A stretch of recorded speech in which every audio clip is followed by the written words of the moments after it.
আপনারা জানেন এই অত্যাচারীরা শেষ কথা বলে না, অত্যাচারী কখনো শেষ কথা বলে না। এদের আগামী কয়েক মাসের মধ্যে খুঁজে পাওয়া যাবে না। আর এই যে মমতা পুলিশ, আপনারা যা যা করছেন, যা যা আপনারা করছেন, তার শুধু হিসাব হবে না, তার শুধু আমরা বদলা নেব, বদল হবে না, বদলা নেব এবং দণ্ড সুদ দিয়ে পাই পাই পাই পাই আদায় করে নেব।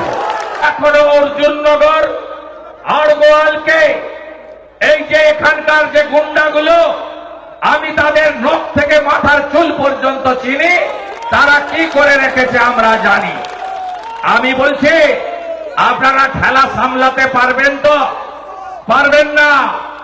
আমি তৃণমূলকে বলে যাই, একটা সময় উত্তরপ্রদেশেও জঙ্গলের রাজত্ব ছিল।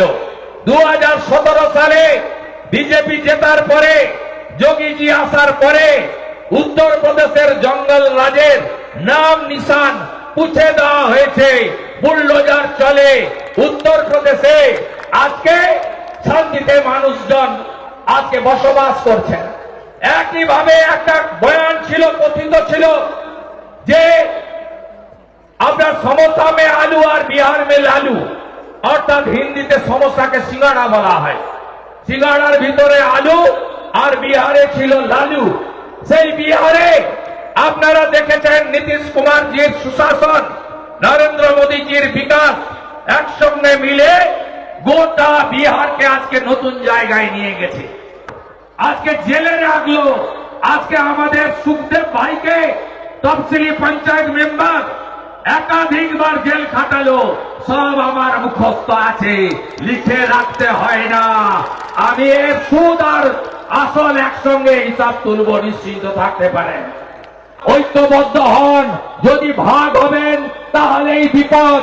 মোদীজি আওয়াজ তুললেন, এক रहेंगे তো সেফ रहेंगे, অর্থাৎ এক থাকলে সুরক্ষিত থাকবেন। হরিয়ানা কা জিত हमारी है। তারপরে মহারাষ্ট্র কা জিত বিজেপির है।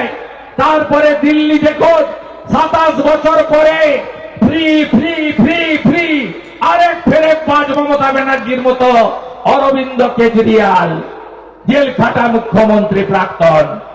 আজকে দিল্লিতে 27 বছর পরে এই 420-দেরকে সরিয়ে সেখানে ভারতীয় জনতা পার্টি বিপুল ভোটে জিতে রেখা গুপ্তাকে, দিদিকে মুখ্যমন্ত্রী করেছে, আপনারা দেখেছেন।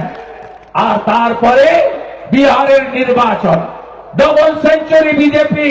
বিহারের তো জয় হয়ে গেছে, এবার কার পালা? এবার পশ্চিমবঙ্গের পালা। পশ্চিমবঙ্গের পালা আর তৃণমূল বাংলা ছেড়ে পালা।